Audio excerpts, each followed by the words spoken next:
Hello and welcome. Cheers. Hello and welcome. Today I want to talk about this masterpiece. Okay, so my rabbit ate the cover, but it's still a masterpiece, either way. Cien Años de Soledad, also known as 100 Years of Solitude by Gabriel García Márquez.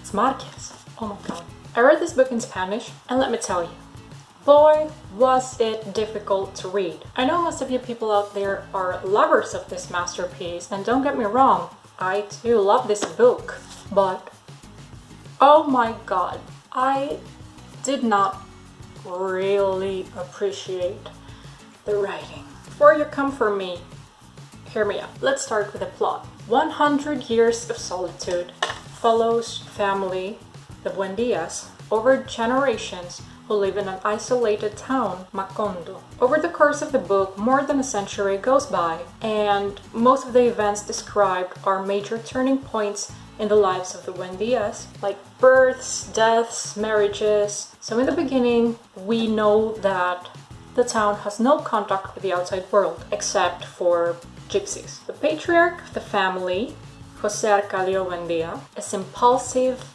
and inquisitive, deeply solitary, isolating himself from the other men, and he obsessively investigates mysteries. He has two sons, Arcadio, because why not give your oldest son your own name, and Aureliano. The oldest son, the oldest child, Arcadio, is physically strong, while the younger one is more intense and enigmatical. Gradually, the village establishes contact with the outside world, with other towns.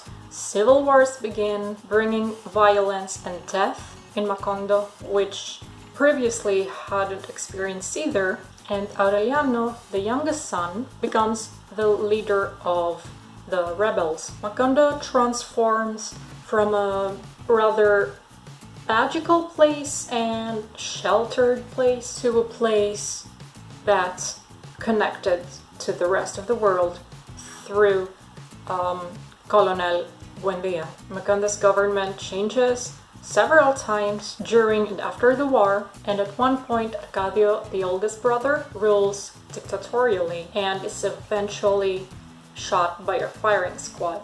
And later, after that, a mayor is appointed to the town and he rules peacefully until another civil uprising has him killed. And after his death, the civil war ends. But Macondo does not still find peace. Capitalism reaches the town as a banana plantation moves in and exploits the land and the workers. And the Americans who own the plantation settle in their own section of the town. Eventually, the banana workers go on strike, and the army who sides with the plantations kill thousands of the workers who go on strike. The bodies are dumped in the sea. Rain begins and does not cease for 5 years, and that causes a great flooding that sends Macondo into its decline. So as the town slips away, so does the Buendia's family. Is it Buendia? Am I saying it wrong this whole time? José Arcadio Buendia. It's a Buendia. Oh my god. So the town is beaten by years of violence and false progress, while the Buendia family are left with nostalgia. At the end of the book, the village is once again a solitary place, isolated from the rest of the world, just like in the beginning, and the few remaining members of the Buendia family turn in upon themselves, doomed to a solitary ending. The last of the surviving members, the last Buendia standing, translates some ancient prophecies and finds out that everything that happened has already been predicted. Everything was inevitable, and that's really sad. It is a masterpiece indeed. It's a great book, it's nicely written, the paragraphs were page long, and the sentences went on and on forever, and that's something I personally don't appreciate in a book. Sorry. not sorry. Other than that, I had no issue with this book. I'm just being honest about my experience reading it. I really loved the context.